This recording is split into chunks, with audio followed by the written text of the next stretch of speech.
وفد میں محلہ ٹاھلی محلہ مسلم اور محلہ Rahmatabad PTI chairman Uc.8 Mirza Tahir Baig کو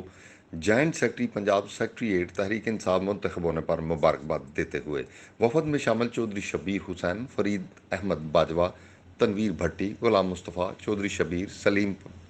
ناصر حسین بھٹی، حاجی ناصر غفاری، ملک قدیر حسین، حاجی اصغر، عاطف چوھدری، بابر بھٹی، تعبیر بھٹی، زیب شبیر،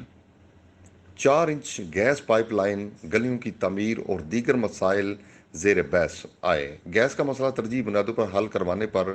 زور دیا گیا۔ مرزا طاھر بیگ کی طرف سے تمام مسائل جلد حل کروانے کی یقین دہانی بھی کروائی گئی۔